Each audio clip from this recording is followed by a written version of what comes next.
देखो आज का जो हमारा सेशन रहेगा उसमें ऐसा तो है नहीं कि कुछ बहुत नई चीज़ मिलने वाली है, क्योंकि आप सब जानते हैं कि जब भी हम लोग सामान्य हिंदी, पहले आज के लिए टॉपिक समझ लीजिए। आज से हमारा जो न्यू सब्जेक्ट स्टार्ट हो रहा है उसमें सामान्य हिंदी हम लोग पढ़ने वाले हैं। उत्तराखंड स्टेट लेवल पे मुख्य फोकस रहेगा। और ऐसा नहीं है, देखो हिंदी चाहे आप उत्तराखंड स्टेट्स के लिए पढ़ो, आप यूपी एग्ज़ाम्स के लिए पढ़ो या सेंट्रल लेवल के, स्टेट लेवल के किसी भी एग्ज़ाम्स के लिए पढ़ो, कभी भी हिंदी चेंज नहीं हो सकती। जो व्याकरण है वो सभी के लिए है ना। ऐसा तो है नहीं कि अगर मैं कहूँ कि हिंदी वर्णमाला में 52 वर्ण आते हैं तो भाई वो उत्तराखंड के लिए भी रहेगा और यूपी के लिए भी। ऐसा नहीं कि यूपी की पॉपुलेशन ज़्यादा तो उसके लिए 60 वर्ण बना दिए गए होंगे, ऐसा तो है नहीं, राइट। तो इसलिए सामान्य हिंदी पर हम लोगों ने बात करनी है। तो हेडिंग बना दीजिएगा सभी लोग आज के लिए, और ये है सामान्य हिंदी। सामान्य हिंदी। चलिए सबसे पहले शुरुआत में मैं आप लोगों से कुछ बेसिक्स डिस्कशन करना चाहूँगा, फिर मैं आता हूँ कि व्याकरण के भीतर या ग्रामर के भीतर क्या क्या सारी चीज़ें आती हैं। पहले आप लोग 2-3 चीज़ों को समझने का प्रयास करना। देखो गाइस, जब भी हम लोग बात करते हैं हिंदी की या जो है हम भाषा की बात करते हैं तो सबसे पहला सवाल ही आप लोगों से ये बनता है कि भाषा क्या है। मैं बाद में बात करूंगा कि इसको जो है लिखते कैसे हैं, बातें क्या हैं, लेकिन the very first question is what do you mean by the language. यानी कि अगर आपसे कोई पूछे कि भाषा किसे कहते हैं तो आप उसका जो है बताइए। क्यों बात छेड़ी? क्योंकि आप सब जानते हैं कि हिंदी एक भाषा है। हमने क्या कहा कि आज से हमारा सब्जेक्ट स्टार्ट होगा हिंदी, तो हिंदी एक भाषा है। तो सवाल पहला यही बनता है कि यदि हिंदी अपने आप में एक भाषा है तो फिर भाषा का तात्पर्य क्या है, व्हाट इज अ लैंग्वेज। आप बताइए क्या होती है भाषा? कुछ भी जो आपको ध्यान में आ रहा होगा। आता है लेकिन एक्सप्लेन नहीं करोगे, बताओ। बस एज सिंपल एज ना कि भाई किसी भी व्यक्ति के मन के जो विचार हैं उनको प्रदर्शित करने का, उनको दर्शाने का जो माध्यम है वो भाषा है। एक चीज़ बताइए मुझे, अगर जैसे मैं अभी आपको हिंदी पढ़ा रहा हूँ तो मैं कुछ बोल रहा हूँ, मेरे मन में जो आ रहा है, मेरे दिमाग में जो आ रहा है, मन मस्तिष्क की बातें या अपने विचारों का आदान प्रदान करने का जो साधन मैंने अपनाया है उस साधन को भाषा कहते हैं। सवाल सिंपल है। एक्सक्यूज मी, ठीक है। चलिए देखो, सामान्य अर्थों में समझना, मानव के द्वारा अपने मन मस्तिष्क के विचारों को आदान प्रदान करने का जो साधन होता है उसी साधन को कहते हैं हम लोग भाषा। और ये बहुत आम बात है, कुछ भी आपको अलग जो है जाने की आवश्यकता नहीं पड़ेगी। तो शॉर्ट में क्या लिखना है हम लोगों ने कि मानव द्वारा अपने विचारों का आदान प्रदान करना ही भाषा कहलाता है। भाषा कहलाता है। बिल्कुल बेसिक्स के साथ चल रहे हैं अभी हम लोग, राइट। दूसरी बात, अब सवाल यह है कि मैं अपने मन मस्तिष्क के विचारों को अगर व्यक्त कर रहा हूं तो वो भाषा के प्रयोग में जरूर आएगा, लेकिन सवाल यह है कि भाषा क्या सिर्फ और सिर्फ मौखिक हो सकती है? अभी मैं जो आपसे बातें कर रहा हूं वो क्या है, वो मौखिक भाषा है। लेकिन भाषा के कई प्रकार हो सकते हैं, जिसमें मौखिक भाषा आ सकती है, जो मैं बोर्ड पे लिख रहा हूं ये क्या है, लिखित भाषा है, और एक और भाषा आती है जिसको कहते हैं सांकेतिक भाषा। तो मुख्य रूप से भाषा के 3 प्रकार आप लोग जानते हैं। बहुत आसान सी बात है। एक तो हो गई मौखिक मतलब जब हम लोग सिर्फ और सिर्फ क्या करते हैं, विचारों का आदान प्रदान बोलकर करते हैं। उसके नाम में लिखा हो मौखिक का मतलब बोलकर। अब कैसे बोलकर? जैसे मान लीजिए दरवाजे पे कोई आया तो मैंने उसको कहा कि एक गिलास पानी पिला देना, तो ये क्या है, ये सीधे एक मौखिक भाषा है।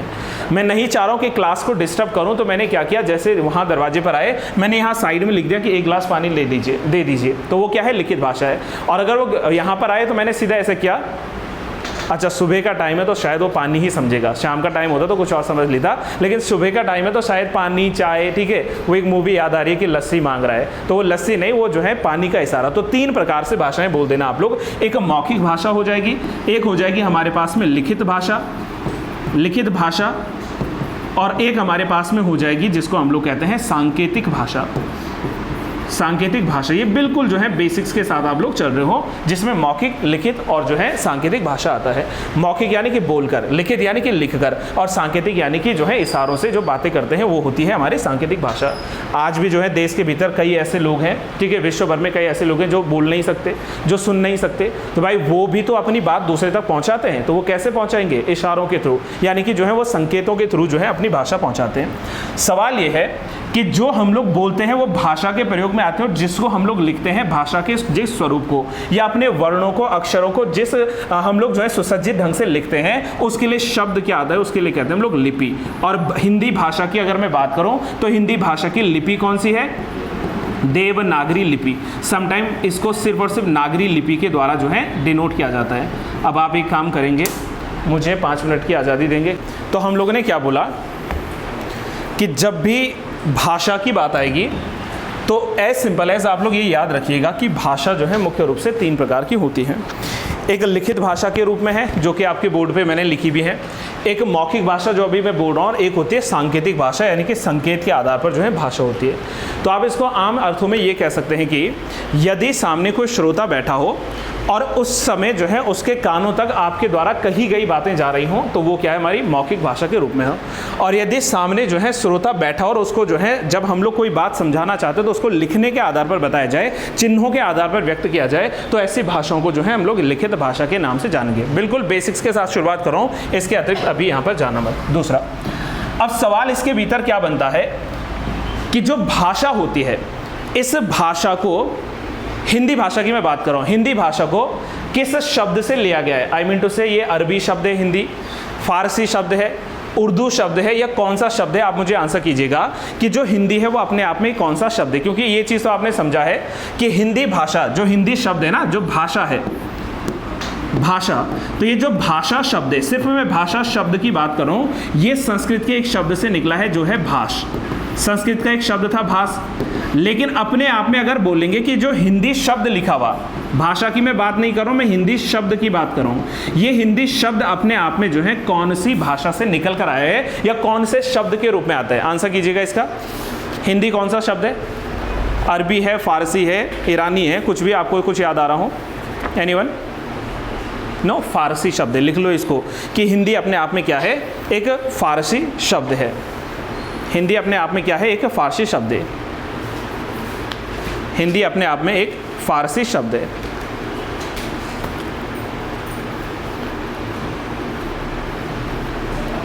सबसे छोटी इकाई क्या है? शब्द है। ये तो हमारा कुछ बेसिक्स था जो आप लोगों को कवर करना है। अब हम लोग आएंगे अपने टॉपिक बाय टॉपिक। पहला टॉपिक जो हिंदी भाषा में जुड़ता है, ठीक है। अभी मैं हिंदी शब्द की उत्पत्ति, हिंदी भाषा की उत्पत्ति को नहीं बता रहा हूँ, हमारा नेक्स्ट सेशन रहेगा। पहला हमारा जो शुरुआत हम लोग करेंगे बेसिक्स के साथ, वो करेंगे हिंदी वर्णमाला के साथ। आज आप लोग दूसरी क्लास के बच्चे बन जाना और हिंदी वर्णमाला से जो है शुरुआत करना।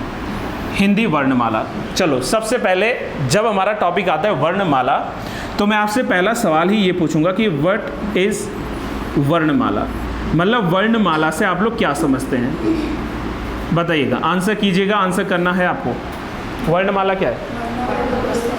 हाँ, ये जरूर कहना। इन्होंने एक लाइन कही, इन्होंने कहा वर्णमाला का मतलब है वर्णों या अक्षरों का, वैसे वर्ण ही अभी फिलहाल याद रखना, वर्णों या अक्षरों का व्यवस्थित समूह, व्यवस्थित समूह वर्णमाला कहलाता है। अब देखो सर, ये लिखना जरूरी क्यों है, व्यवस्थित लिखना जरूरी क्यों है, जरा इसका उदाहरण समझिएगा।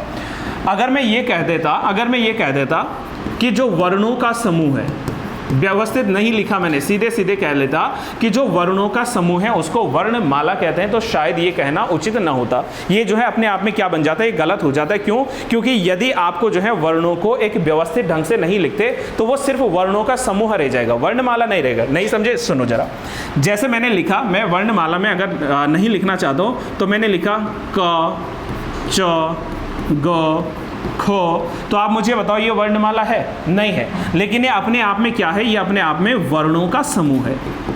इस बात को जरा ध्यान से याद रखना कि जब भी कोई आपसे वर्णमाला पूछेगा तो वर्णमाला में आपको ये लिखना अनिवार्य हो जाएगा कि वर्णों का जो व्यवस्थित समूह होता है, उसी व्यवस्थित को, व्यवस्थित ना लिखो अगर बाई चांस, तो इसको क्या लिख सकते हो? क्रमबद्ध।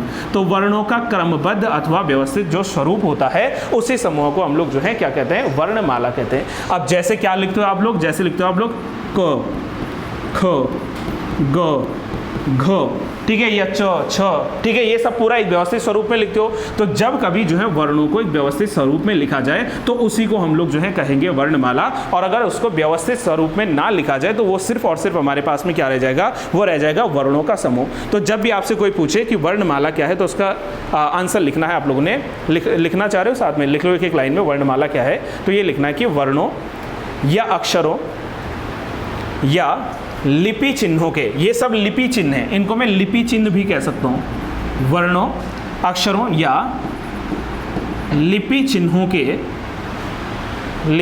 चिन्हों के व्यवस्थित समूह को वर्णमाला कहते हैं, वर्णमाला कहते हैं, व्यवस्थित समूह को वर्णमाला कहते हैं। और अगर आप साथ में ये नोट करना चाहते हो, यदि वर्णों को व्यवस्थित क्रम में ना लिखा जाए तो वर्णमाला कहते हैं, और यदि वर्णों को व्यवस्थित क्रम में न लिखा जाए, और यदि वर्णों को व्यवस्थित क्रम में ना लिखा जाए तो उसे न लिखा जाए तो उसे वर्ण समूह कहते हैं। वो वर्णमाला नहीं हो सकती है, वो क्या हो जाएगा, वर्ण समूह हो जाएगा, तो उसको वर्ण समूह कहते हैं। चलो, अब मैंने यहाँ पर एक शब्द लिखा कि जो वर्ण है इसको जो है अक्षर भी लिखा जाता है। अब आप लोग कहेंगे सर ऐसा कैसे वर्ण को अक्षर लिखेंगे?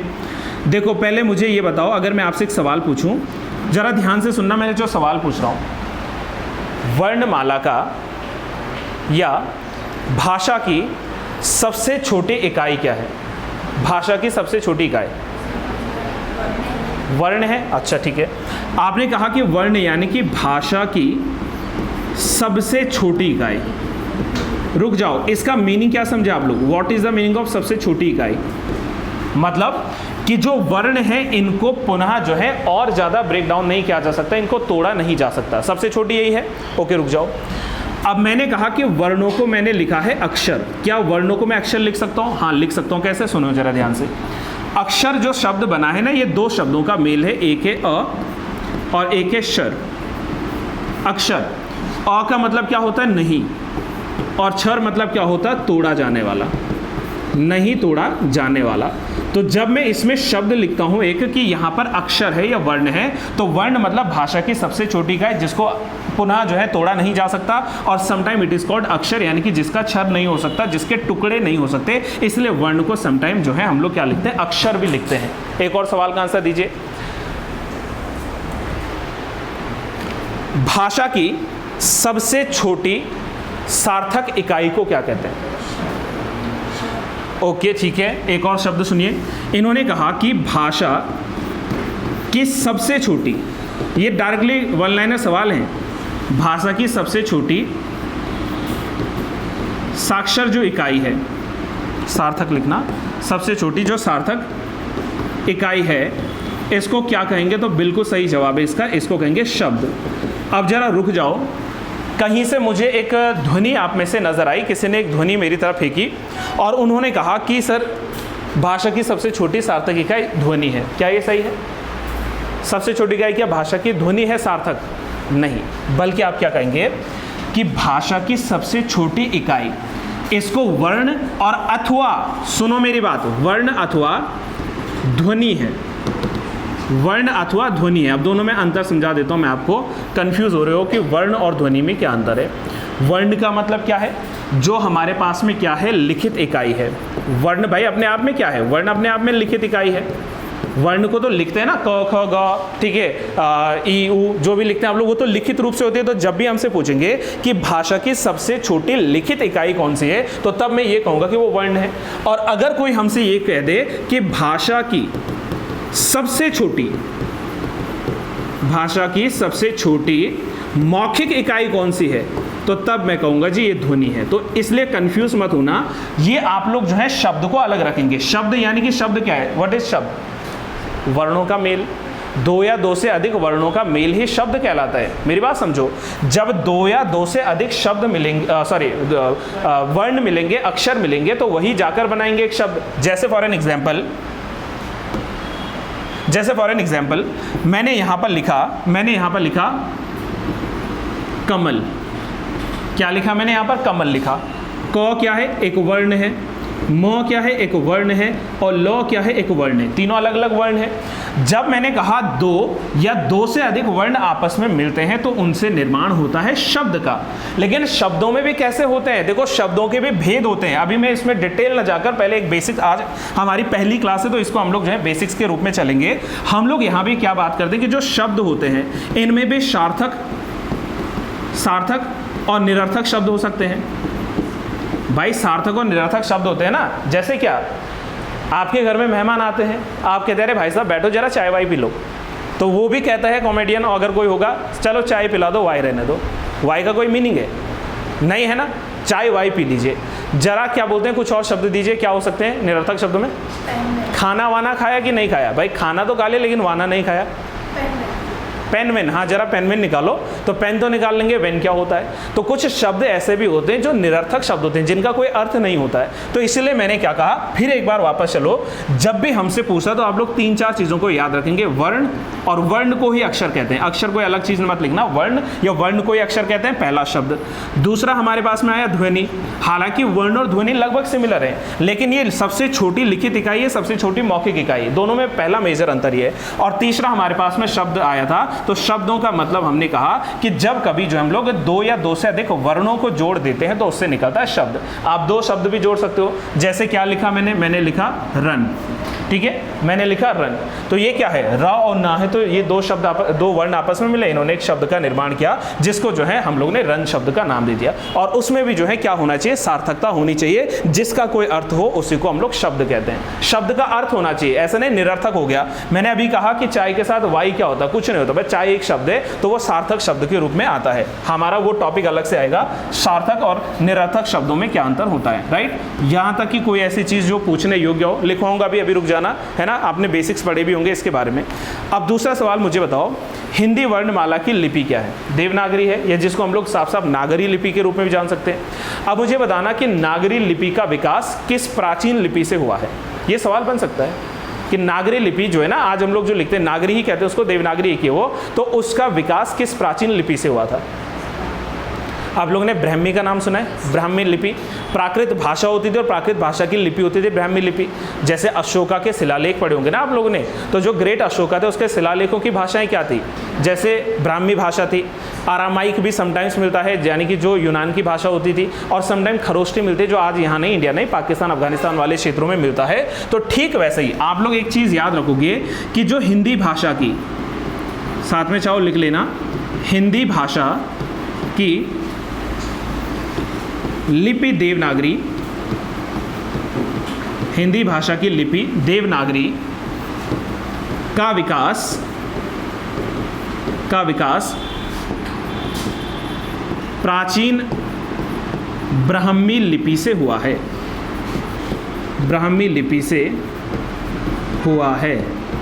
ये जरा एक अच्छा पॉइंट हो जाएगा आपके एग्जाम पॉइंट ऑफ व्यू से, वन लाइनर सवाल अगर पूछता है तो ब्राह्मी का विकास कहाँ से हुआ, भाषा का विकास कहाँ से हुआ, तो ब्राह्मी जो है उसी का ये परिष्कृत रूप के रूप में जाना जाता है।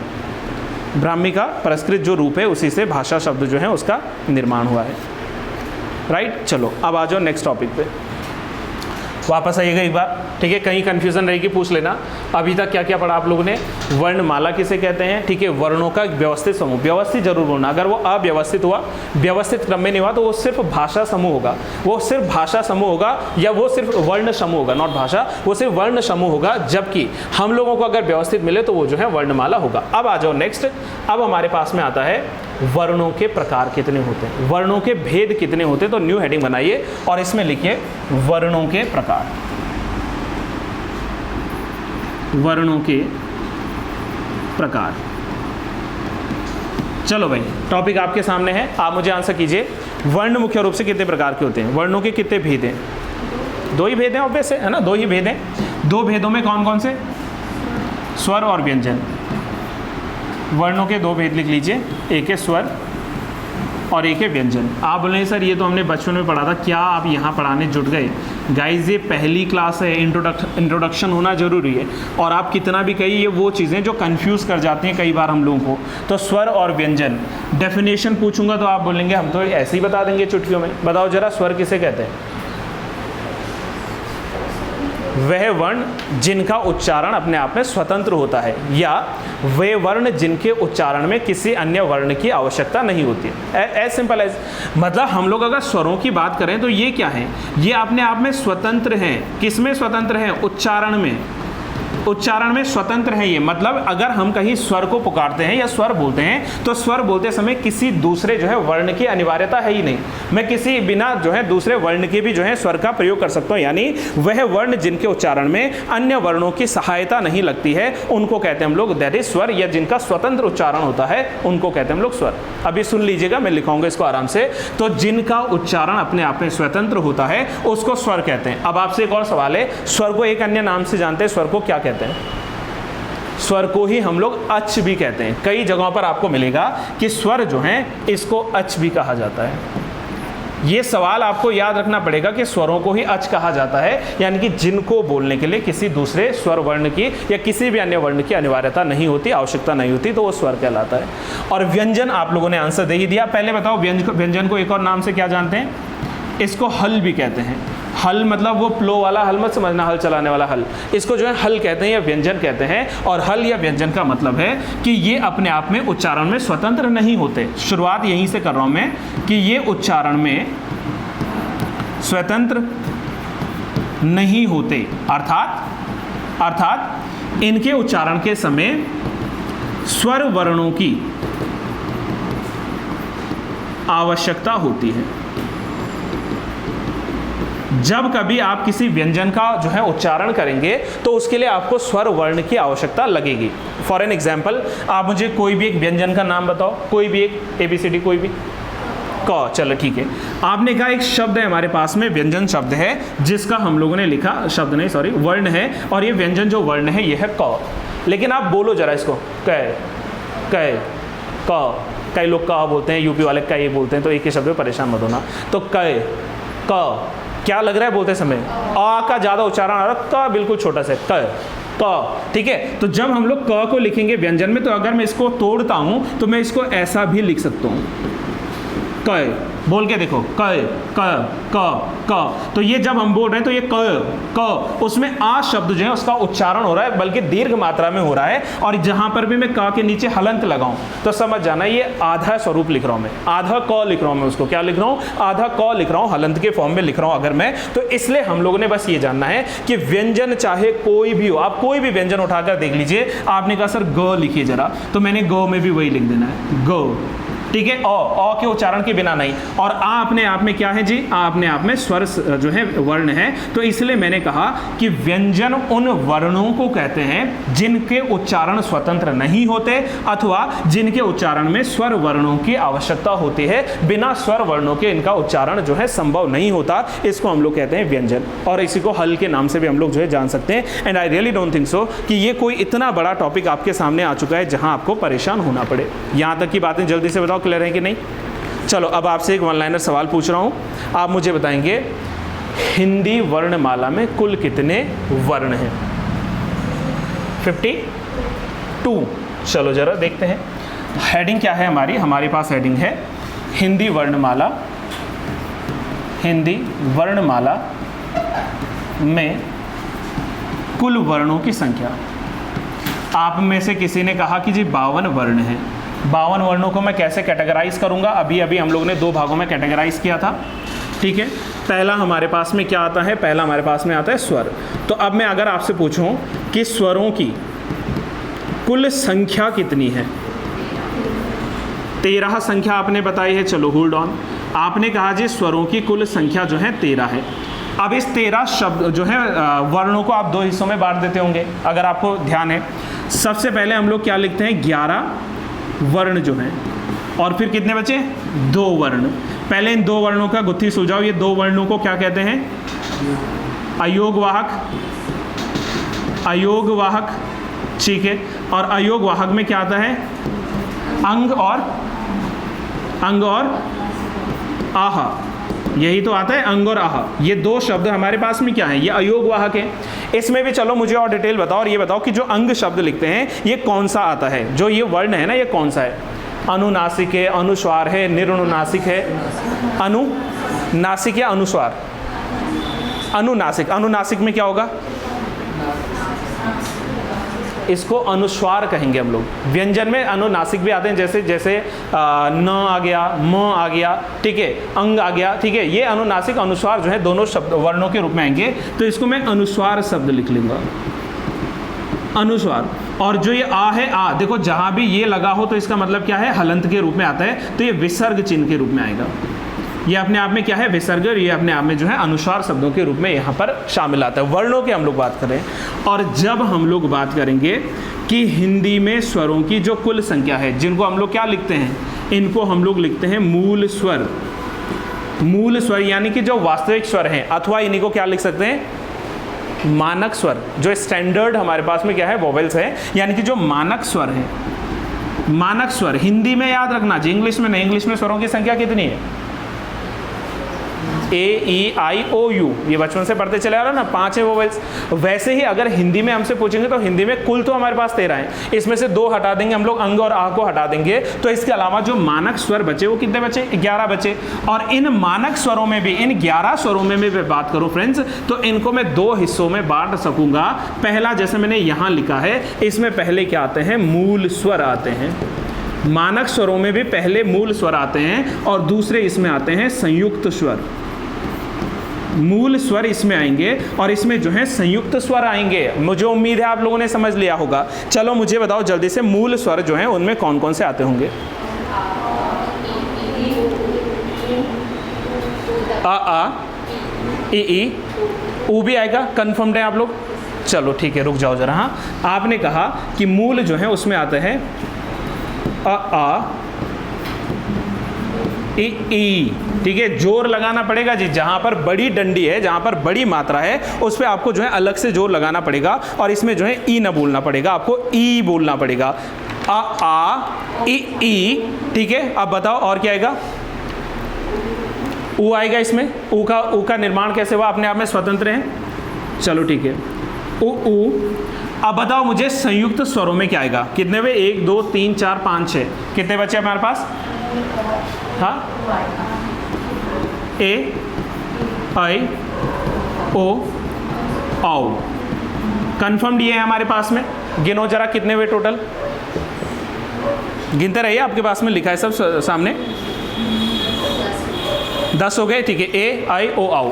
अब एक बच गया जी, वो कौन सा है, री को गिनूं या ना गिनूं, गिनना पड़ेगा। अभी मानक स्वर है ना, तो मानक में अभी गिनना पड़ेगा। सुनो मेरी बात, अभी इसमें जो है आपको रखना पड़ेगा कि जो ये 11 है हमारे पास में, इसमें एक और जुड़ेगा री, ठीक है। अब सुनो मेरी बात, यहां से स्टार्ट करिए, आ ई ऊ, उसके बाद री, ठीक है, रुक जाइए, ए आई ओ औ, ठीक है, बोलना पड़ेगा औ। अब मुझे बताओ कि मैंने इनको मूल स्वरों में क्यों लिखा है, इसको अलग रखना, न ये मूल में आता है न ये संयुक्त में आता है, ये अलग ही रखना है, इसको सेपरेट रखना भी। रुक जाओ मेरी बात सुनो, ये आ ई ऊ, ये अपने आप में मूल स्वर हैं, अपने आप में मूल स्वर हैं, राइट, मतलब मुख्य रूप से मूल स्वर हैं। लेकिन इनके अतिरिक्त अगर हम लोग बात करें तो ए आई ओ औ, ये अपने आप में संयुक्त स्वर हैं। जरा ए को बनाकर देखिए, ए का निर्माण कैसे हुआ, ए शब्द कैसे बना। आप लोगों ने चाहे वो संधि विच्छेद पढ़े होंगे या कुछ भी पढ़े होंगे, उसमें ए शब्द बनाया होगा, तो ए को बनाओ जल्दी से। कंठ तालव्य है ना, ए कंठ तालव्य, तो कैसे निर्माण हुआ ए का, अ धन ई मिलाओ ना गाइज। आप देखो, अगर आप, मैं इसको तोड़ूं तो ये क्या है, अ धन ई, बोल कर देखो जरा इसको, आई आई आई आई आई, और समय के साथ साथ इसको हम लोग क्या बोलते हैं, आई। तो ये क्या होगा, आई, ठीक है, आई, फिर आई आई आई। मैंने कहा उसमें देखो आपको उच्चारण में बोलना पड़ेगा। हिंदी वो फनी लैंग्वेज है, जब तक बोलोगे नहीं समझ में नहीं आएगा, तो इसलिए आपको उच्चारण करना पड़ेगा। तो आई कैसे बना, छोटा आ प्लस छोटी ई मिला, तो इसने जो है आई का निर्माण किया। इसलिए मैंने इसको संयुक्त स्वर बोला। ये अपने आप में स्वर है, ये अपने आप में स्वर है, दोनों को जोड़ेंगे तो वो संयुक्त स्वर के रूप में जो है आई बनेगा। अब बनाओ जरा आई, इसमें क्या बनाएंगे, आ धन ए बन जाएगा। अब इसको बोल के देखो, आए आए, बोलना है जी, बोलना है। ये क्या था, आई आई आए आए, तो ये क्या बन गया, आए बन गया। तो आए में जो है 2 अपने आप में स्वर आए, तो ये हमारे पास में संयुक्त स्वर जो है इसके रूप में आया। औ को बनाकर देखो जरा, आ धन उ, ठीक है, वेरी गुड, अ धन उ, बोल के देखो, औ औ औ, छोटा हो औ औ बोला जा रहा है। अब लास्ट में औ को बनाओ, औ कैसे बनेगा, आधन ओ बनेगा, ओ बनेगा ना, औ नहीं, ओ बनेगा, आ धन ओ। इसको बोल के देखो, आओ आओ आओ, तो इसको बोलते समय जो है आपको औ के उच्चारण सामने आता होगा। इसीलिए मैंने कहा कि जब भी आप लोग स्वरों की संख्या बांटो 13, इसको 11 वर्णों में बांटना है, मूल या मानक जो होते हैं। और मानक में भी जो है कुछ मूल आते हैं और कुछ संयुक्त आते हैं। संयुक्त में जो है आपके पास में ये सारे शब्द आएंगे, वर्ण आएंगे। ऑन द अदर साइड अयोग वाहक है, जिसमें अंग और आह जो है ये 2 अयोग वाहक आते हैं। यहाँ तक मुझे बता दीजिए कोई कंफ्यूजन पॉइंट कहीं पर लग रहा है? एनीवन? श्योर? चलो अब एक और सवाल का आंसर करो। संस्कृत भाषा में स्वरों की कुल संख्या कितनी है? संस्कृत में कहा मैंने, संस्कृत भाषा में स्वरों की कुल कितनी संख्या लिखी जाती है? Any guess? नो? लिखो जल्दी से, एक नोट लाइन लिखो। संस्कृत भाषा में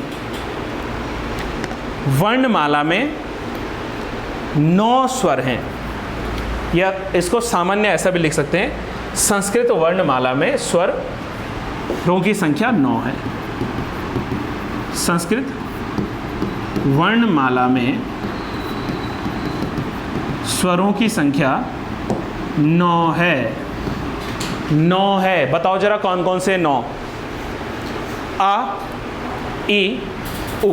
पहले तो ये याद रखना क्या क्या है, आ, ई, उ। तीनों के तीनों जो है छोटे में लिखना है, बड़े कैपिटल में मत लिखना। आ, ई, उ। इसके बाद एनी गेस? री। अब इसमें जो आता है संस्कृत में, इसको हाईलाइट कर देना, इसमें आता है ल।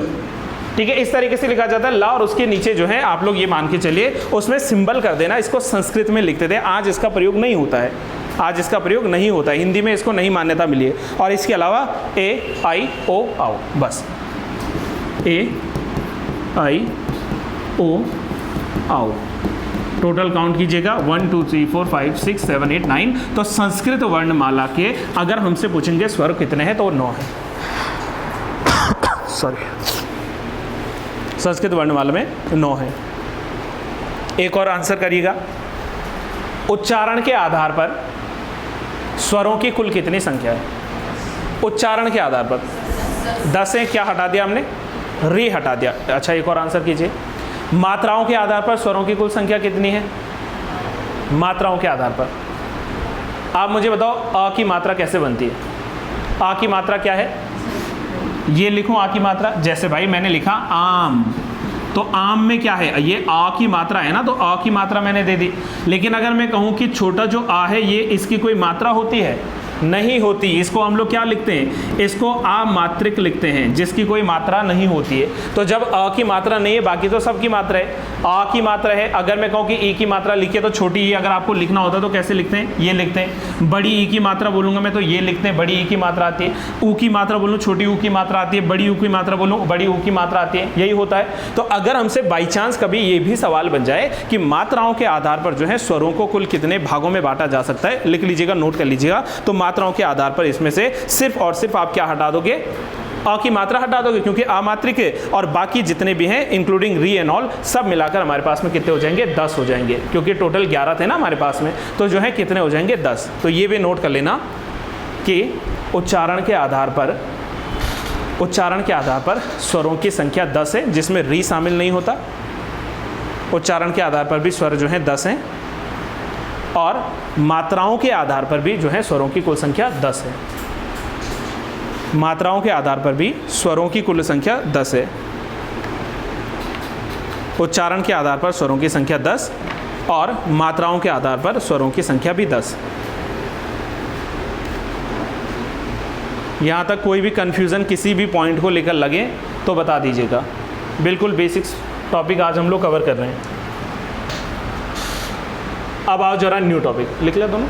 चलो, अभी ये मैं लिखवा नहीं रहा हूँ क्योंकि ये अभी हमारे पार्ट्स में आने वाला है, उसमें मैं बात कर रहा हूँ। जो मैं अब टॉपिक डाल रहा हूँ बहुत लंबा लेंदी टॉपिक है और यहाँ से सवाल बनते हैं। आज पहली क्लास है, सिर्फ और सिर्फ आपको आज मैं वर्णमाला की शुरुआत करा रहा हूँ। वर्णमाला अपने आप में बहुत बड़ा टॉपिक है, और जब हम लोग कल से या प्रॉपर क्लासेस में बैठेंगे तो फिर मैं एक पार्ट तो आपको लेकर चलूँगा व्याकरण वाला, और एक पार्ट में आपको थोड़ा एक्स्ट्रा लेके चलूँगा। मे बी कभी विलोम शब्द पढ़ लिए, पर्यायवाची पढ़ लिए, या फिर किसी साहित्यकार को पढ़ लिया, तो वो भी हमारा साथ में कवर होता रहेगा, क्योंकि उसके लिए फिर अलग से बहुत लंबा समय नहीं देना है। अब हेडिंग आती है हमारे पास में, और वो आता है स्वरों के भेद, है ना। स्वरों के भेद में अब ये मत कहना स्वर और व्यंजन वाला है, नहीं, हम लोग सिर्फ अभी स्वरों की बात करें, वर्णों की नहीं। वो वर्ण के भेद थे, ये हैं स्वरों के भेद। तो एडिंग बना दीजिए, स्वरों के भेद। इसके लिए तो कोई इंग्लिश नहीं ढूंढ रहा है ना, टाइप्स ऑफ वोवेल्स, स्वरों के भेद। अब स्वरों के कई भेद हैं, कई भेद हैं। इनमें भी मैं अगर पहली सब एडिंग डालूंगा तो मैं कहूँगा उच्चारण स्थान के आधार पर या उच्चारण के आधार पर, उच्चारण जो है उच्चारण काल के स्थान पर या उच्चारण काल के आधार पर स्वरों के प्रकार। चलो भाई, इसका जवाब आप मुझे कीजिएगा। उच्चारण काल के आधार पर स्वर कितने प्रकार के होते हैं? हाँ हाँ सही जा रहे हो, बताओ। 10 नहीं, उच्चारण काल, काल मतलब समय, कितना समय लगता है बोलने में। 3 प्रकार है उच्चारण काल। देखो ना, काल का मतलब होता है समय। तो उच्चारण काल के आधार पर अगर हमसे स्वर पूछता है तो उच्चारण काल के आधार पर स्वर सिर्फ 3 होते हैं। पहला ह्रस्व स्वर। ह्रस्व स्वर जो होता है इसी को एक और नाम देते हैं, इसी को कहते हैं मूल स्वर। 2-3 नामों से जानते हैं इसको, मूल स्वर, या इसको और क्या कह सकते हैं, कम समय लग रहा है ना तो कम के लिए लघु, तो इसको क्या कहते हैं, लघु स्वर, लघु स्वर। या मैं इसको क्या कहूंगा कि वो स्वर जिनके उच्चारण में सिर्फ एक मात्रा का समय लगता है, एक यूनिट का समय लगता है, इसीलिए इसको मैं लिख सकता हूं एक मात्रिक स्वर, एक मात्रक स्वर। इसको इन नामों से आप लोग जो है जरूर लिख लीजिएगा, ह्रस्व स्वर, मूल स्वर, लघु स्वर, या एक मात्रा का समय लगता है तो एक मात्रिक स्वर कहते हैं।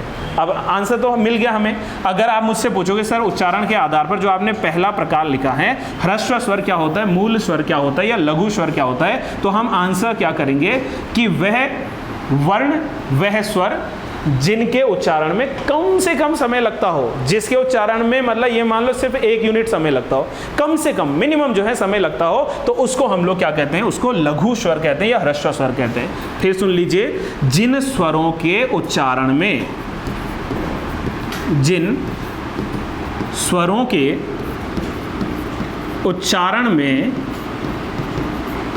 कम से कम समय लगता हो, कम से कम कह रहा हूं मैं, कम से कम ब्रैकेट में क्या लिख लूं, 1 यूनिट लिख लेता हूं, एक मात्रा, 1 यूनिट, मात्रा लिखो, यूनिट लिखो, चॉइस आपकी है गाइस। एक मात्रा या कम से कम का समय लगता हो, कम से कम समय लगता हो, उसे हम लोग कह देंगे, उसे हम लोग कह देंगे ह्रस्व स्वर। अब भाई आपने पूरी जो है वर्णमाला के भीतर 11 मूल पढ़ लिए थे, 11 जो है आपके पास में क्या है, मानक स्वर हैं। इन 11 मानक स्वरों में आपको खुद सोचो, बोलना पड़ेगा, बोले बिना नहीं होगा। आप खुद मुझे बताओ कि वो कौन से आपको स्वर नजर आ रहे हैं जिनमें बोलते समय आपको लग रहा है कि यार ये तो बहुत कम समय ले रहा है मेरे बोलने का। बोलो जरा।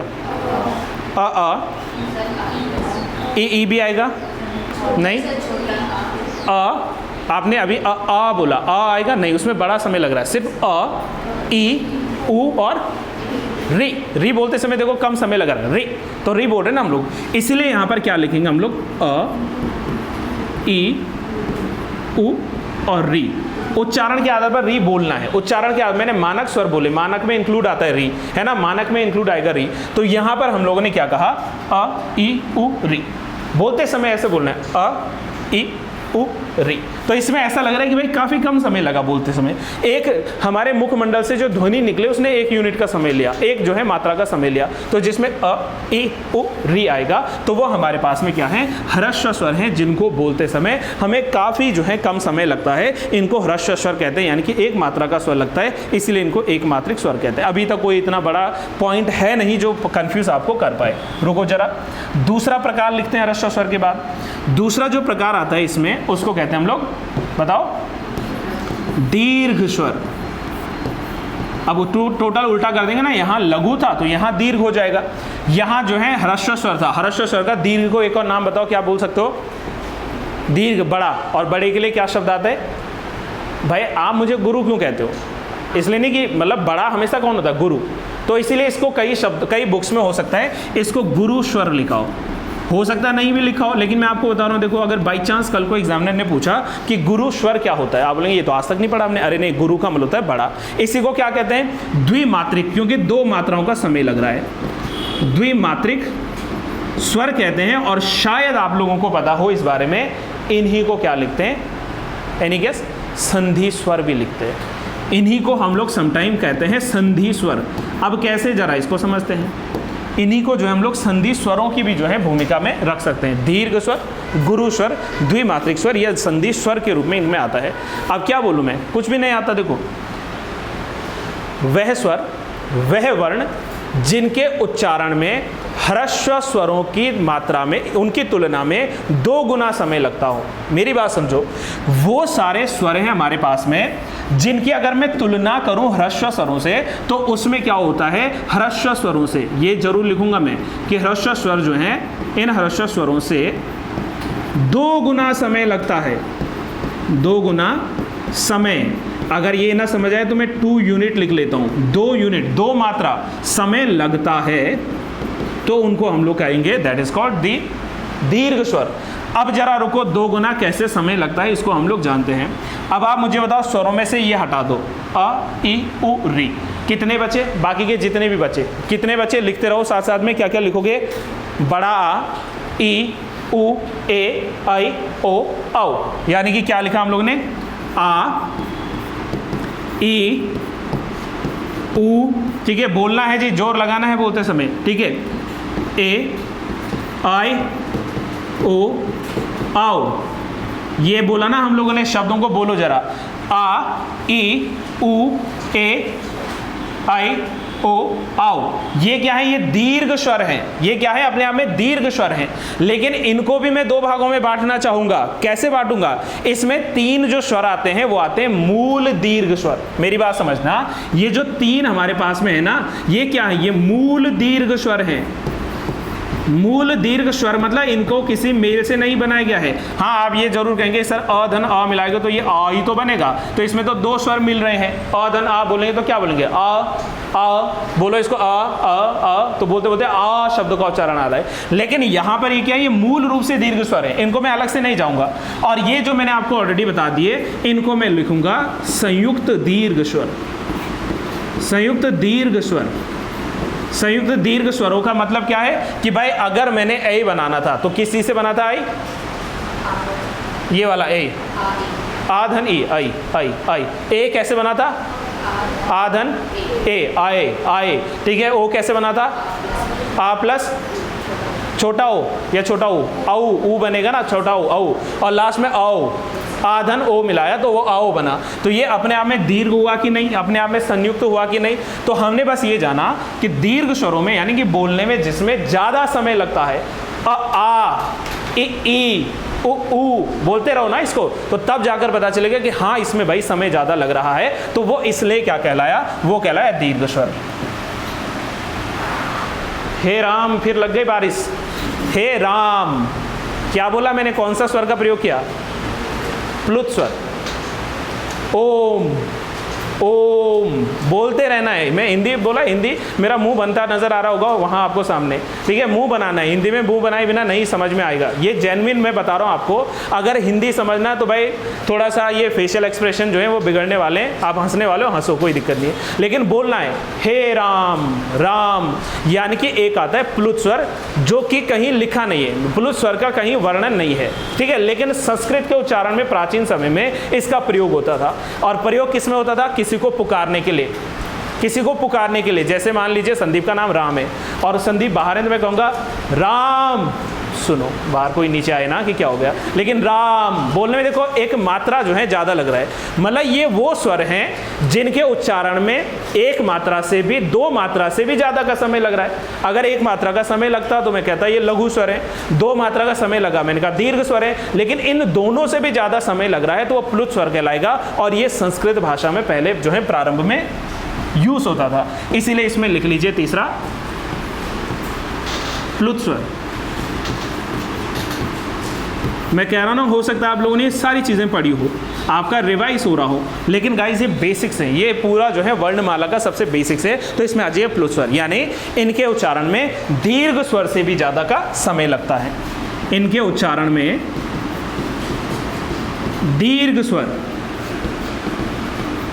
से भी ज़्यादा का समय लगता है। से भी ज़्यादा का समय लगता है। और इसका प्रयोग कहाँ होता है मैं ये भी कह लेता हूँ, इन वर्णों का प्रयोग या तो संवाद में, या फिर जो है जैसे पहले नाटक होते थे, नाटक मंचों पे नाटक होते थे पहले नाटक मंचों पे, या फिर कह सकते हैं किसी को पुकारने के लिए होता है, किसी को पुकारने के लिए होता है। जैसे अगर मैं भगवान को याद कर रहा हूँ, अगर मैं जो हूँ मेडिटेट कर रहा हूँ, तो मैं वहाँ पर क्या कहूँगा, ओम। ठीक है, अब देखो पहले इसको हिंदी का जो 3 होता है ना, इसकी तरह भी यूज़ करते थे। या फिर मैं कहूँगा क्या, मैं कहूँगा राम राम। ठीक है, अब जितना बड़ा पुकारना है उतना बड़ा आप लोग लिख सकते हैं। तो इसमें देखो जरा, इसमें कितना समय लग रहा है, राम। ठीक है ना, हे राम ओम। आप मंत्र पढ़ते हो तो ये ओम में जो शब्द लग रहा है, तो वो उच्चारण देखो कितना ज़्यादा समय ले रहा है। तो काल के आधार पर हम लोगों ने कहा 3 प्रकार के हुए थे यहाँ पर स्वर। क्लियर है? ठीक है, ये बिल्कुल बेसिक आपका टॉपिक है। अब जरा एक और चीज़ सुनो, हालांकि यही हमारे पास में मेन है, उच्चारण के आधार पर खत्म हो गया, लेकिन हिंदी भाषा में कुछ अतिरिक्त एक आप लोगों ने एक वर्ण पढ़ा होगा जिसके लिए हम लोग लिखते हैं आगत। ये मैं एक्स्ट्रा लिख रहा हूँ, ये इसका पार्ट नहीं है, ये खत्म हो गया, ये एक्स्ट्रा नोट है। एक हमारे पास में आता है आगत शब्द, आगत वर्ण। अब मुझे बताओ व्हाट इज एन आगत वर्ण।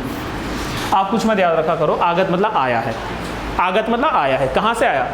अंग्रेजी भाषा से आया है, अंग्रेजी भाषा से आया है। आप मुझे बताओ, आप लोगों ने सुना है ऑफिसर, ऑफिसर। अब ऑफिसर को हिंदी में क्या लिखते हो? अधिकारी लिखते हो। ठीक है, अधिकारी है, ऑफिसर है, लेकिन कई बार हमें नहीं लिखना हो अधिकारी, तो हम लोग क्या लिखते हैं? हम सीधे लिख लेते हैं ऑफिसर। हम लोग सीधे सीधे क्या लिख लेते हैं? ऑफिसर लिख लेते हैं। या आप लोगों ने लिखना है ऑफिस, कहाँ गए थे? मैं ऑफिस गया था, तो आप ऐसे ही लिख लेते हो ऑफिस। तो इसमें ये जो दिख रहा है ना आपको, और आ के ऊपर जो है अर्धचंद्र, बिंदु के बिना अर्धचंद्र जो है दिख रहा है, इसी को हम लोग लिखते हैं आगत वर्ण। तो जहां भी आपसे पूछेगा कि आगत वर्ण में क्या आता है, तो इसमें बड़ा आ और आ के ऊपर जो है अर्धचंद्र आएगा। ये बना लो पहले चिन्ह, फिर मैं इसमें बता रहा हूँ लिखना कैसे। आगत चिन्ह, और इसमें डेफिनेशन ऐसे लिखोगे कि यह अंग्रेजी भाषा का शब्द है जिसे हिंदी भाषा में ग्रहण किया गया है। यह अंग्रेजी भाषा का शब्द है जिसे, यह अंग्रेजी भाषा का शब्द है जिसे हिंदी भाषा में ग्रहण किया गया है, जिसे हिंदी भाषा में ग्रहण किया गया है। बहुत मज़ेदार टॉपिक है, ग्रहण किया गया है। बोर हो जाओगे तो बता देना, हिंदी बोर करती है, मैंने ऐसे सुना था। ऐसा नहीं है, मैं पहली बार आपको पढ़ा रहा हूँ, आप लोग मेरे से पहली बार पढ़ रहे हो। ऑनलाइन में 6-7 बैचेस हिंदी पढ़ा चुका हूँ, है ना, तो ज़रा उनको पूछना आपके साथी कि थोड़ा मज़ा आएगा कि नहीं। अभी समय दीजिए अपने आप को और मुझे समय दीजिए, फिर देखते हैं कहाँ हमारा ये फ्लो बनता है ना। पहली क्लास है, बहुत टाइम मैंने छोड़ दी थी हिंदी बीच में, लेकिन पुनः लगा कि चलो भाई आप लोगों के सामने हिंदी को भी प्रकट किया जाए। चलो नेक्स्ट आ जाओ। अब हम क्या पढ़ रहे हैं? वर्णों के या स्वरों के प्रकार। स्वरों के प्रकार पढ़ रहे हैं। एक हो गया उच्चारण काल के आधार पर, दूसरा हेडिंग डालो उच्चारण स्थान के आधार पर। पहले क्या था? उच्चारण काल, अब क्या है? उच्चारण स्थान। जो मैं बोल रहा हूँ वो कहाँ से निकल कर, टाइम हो गया, ठीक है, जो मैं बोल रहा हूँ उसको कैसे बोल रहा हूँ, मतलब वो कंठ से निकल रहा है, दंत से निकल रहा है, ठीक है। तो इस आधार पर जो है हम लोगों ने वर्णों को बांटना है, ठीक है। तो इसमें लिख लीजिए दूसरा, उच्चारण स्थान के आधार पर, उच्चारण स्थान के आधार पर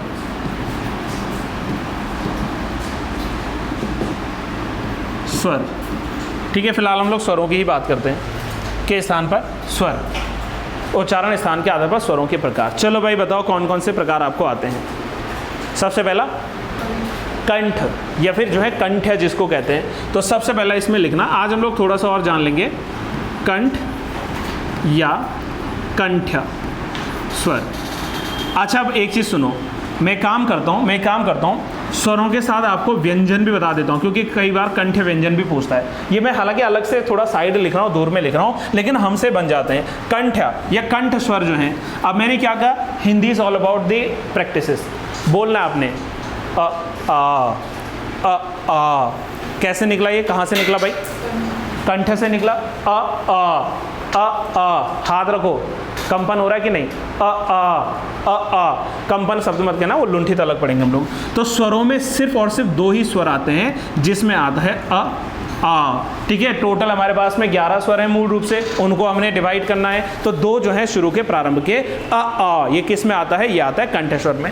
लेकिन अगर मैं इसमें क्या जोड़ दूं, क्या जोड़ दूं, इसमें मैं जोड़ दूं जो अयोग वाहक पड़ा था आह, पढ़ो बोलो उसको आह, तो आह जो है वो क्या है, कंठ से निकल रहा है। तो अगर मैं अयोग वाहक भी लिखूं, ब्रैकेट में लिख रहा हूं, तो इसमें जो है आह शब्द भी आता है। ये तो हो गया हमारा किसके आधार पर, ये हो गया जी हमारा सिर्फ और सिर्फ स्वरों के आधार पर। अगर मैं अयोग वाहक को जोड़ूं तो 3 जो है वर्ण आएंगे, वरना 2 ही वर्ण आते हैं। अब मुझे बताओ कि व्यंजन में जो है कंठ से क्या बोला जाता है, पूरा का वर्ग, सीधे लिख देते हैं यहाँ पर क वर्ग, पूरा का पूरा जो क वर्ग है वो कैसे बोला जाएगा, वो बोला जाएगा कंठ से। हालांकि मैं वो व्यंजन में फिर से आपको दोहराऊंगा, लेकिन यहाँ पर। और दूसरा इसके अतिरिक्त कोई ऐसा व्यंजन, ह, आप ह बोलते हो ना, तो ह शब्द जो है वो क्या है, कंठ से निकल रहा है, ठीक है। बाद में मैं बात करूंगा वो स्पर्श व्यंजन है नहीं है, वो बात की बात है, लेकिन जब आप लोग ह बोलते हो तो ह भी जो है वो भी कंठ से निकलता है। का वर्ग तो पूरा है, क ख ग घ पूरा बोलना है आप लोगों ने, लेकिन जो ह शब्द है वो भी कंठ से निकल रहा है। इसलिए सर्व प्रारंभ में हम लोगों ने जो देखा वो कंठ से निकलने वाले शब्द देखे हैं, सॉरी अक्षर देखे हैं।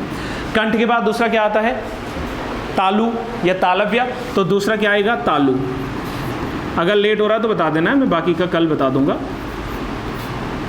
कंठ के बाद तालु या तालव्य, सिर्फ स्वरों में बताना तालव्य से क्या निकलता है, तालव्य से ई, ठीक है। तो छोटी ई और बड़ी ई की मात्रा ई, ये जो है दोनों के दोनों कहाँ से हैं, तालु से निकल रहे हैं, ठीक है। तालु से जो है इनका संबंध आता है ए। ये तो सिर्फ कहाँ हो गए, स्वरों में।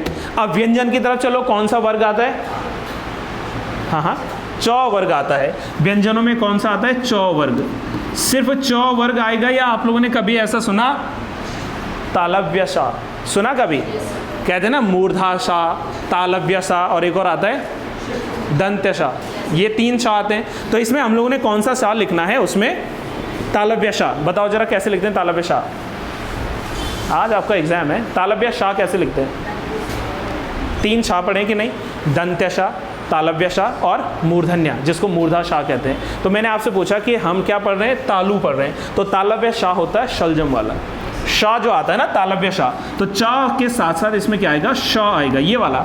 आप लोग शायद ऐसे बोलते हैं सा, ऐसा नहीं बोलना, सा श, ऐसा नहीं।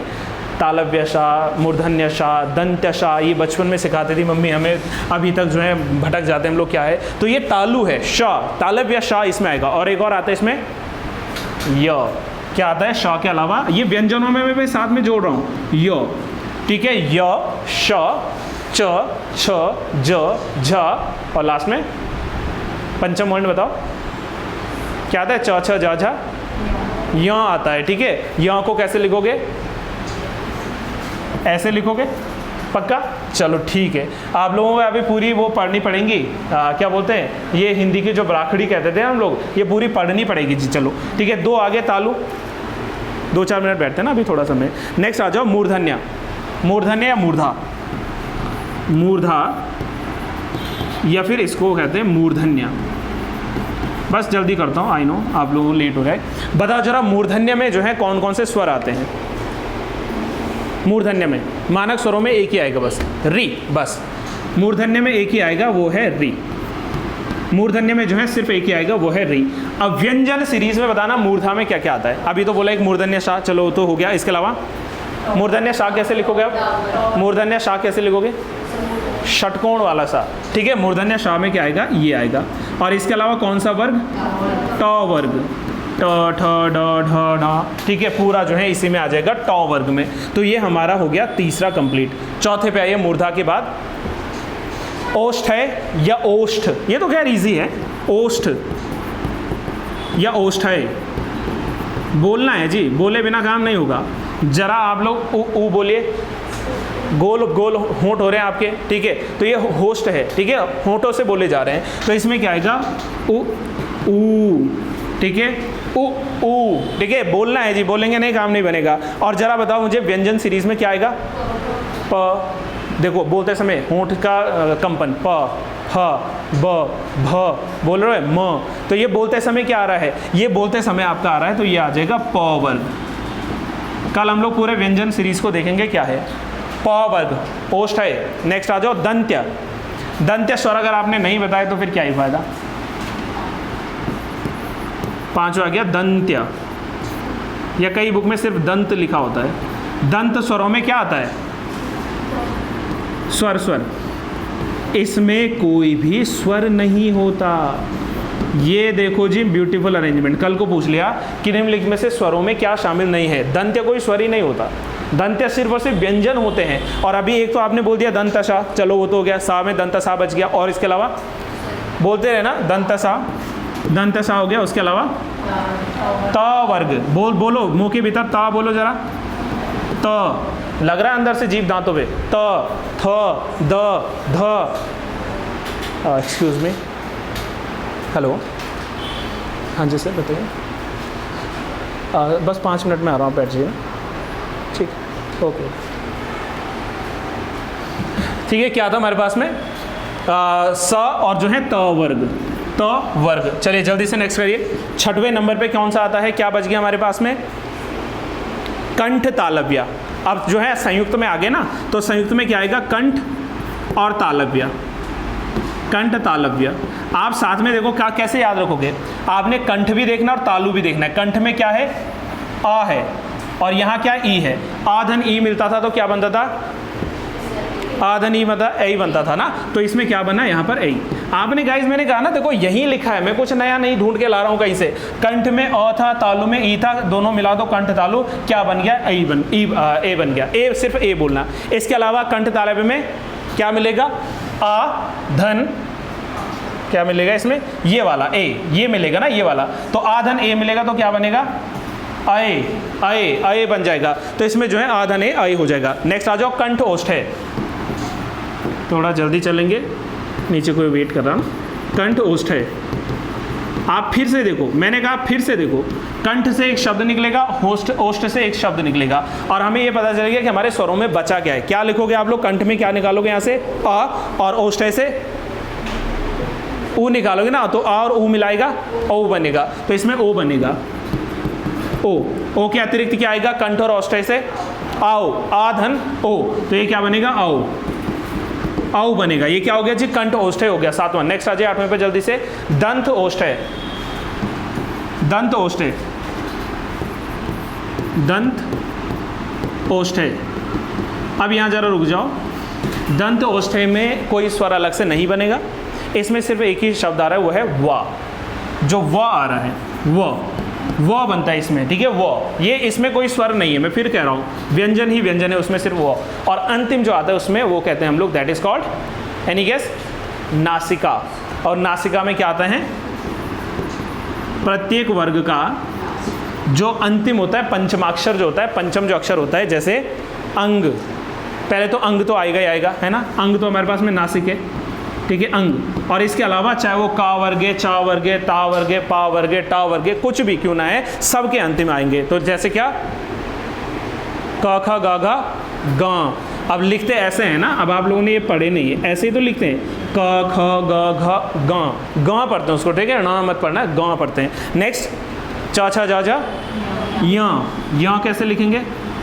ऐसे लिखेंगे। चलिए नेक्स्ट टाठा दादा अणा, ताथा दादा ही होता पक्का, अणा ताथा दादा न, प फ ब भ म। तो ये अंतिम पंचमाक्षर है ना, ये नासिका से बोले जाते हैं, नोज, नासिका से, ठीक है। तो अंग आ गया इसमें, ठीक है। इसमें आ गया ग, य, ण, न, म। बोलो, बोलते समय ऐसे नहीं लग रहा नाक से, नाक बंद करके कोई माँ बोलो, बोलो बोलो, नाक बंद करके माँ बोलो। संदीप, नहीं बोला जाएगा, नाक बंद करो ना, हाँ हाँ, नहीं उतना उच्चारण नहीं आएगा, ये ना बोल के दिखाओ। तो ये नासिका से जो है बोले जाने वाले हैं। तो ये हमारे पास में अभी सिर्फ और सिर्फ दूसरा इसका क्या आया है, एक टाइप आया है। तो अभी के लिए मुझे इतना रोकना पड़ेगा। कुछ बेसिक्स के साथ आज लोगों की शुरुआत हुई थी, है ना, थोड़ा एक्स्ट्रा सेशन गया, but don't you worry, I hope so कि इतना आपको समझ में आएगा। और कल जब हम लोग मिलेंगे तो मात्रा के आधार पर, मैंने कहा था ना, मात्रा जो है वो हम लोगों ने कल पढ़नी है कि मात्रा के आधार पर कौन कौन से होते हैं। इसके अलावा जीव के प्रयोग के आधार पर अग्रस्वर, मध्यस्वर, पश्चस्वर, ठीक है। फिर मुख खुलने के आधार पर विवृत क्या होता है, ठीक है, या अर्ध विवृत क्या होता है, अर्ध संवृत क्या होता है, संवृत क्या होता है, कल वृत्तमुखी, अर्ध वृत्तमुखी। तो ये कल हम लोग सारी चीज़ें समझने वाले हैं। बस आज के लिए यहीं पे रखें फिर, चलो।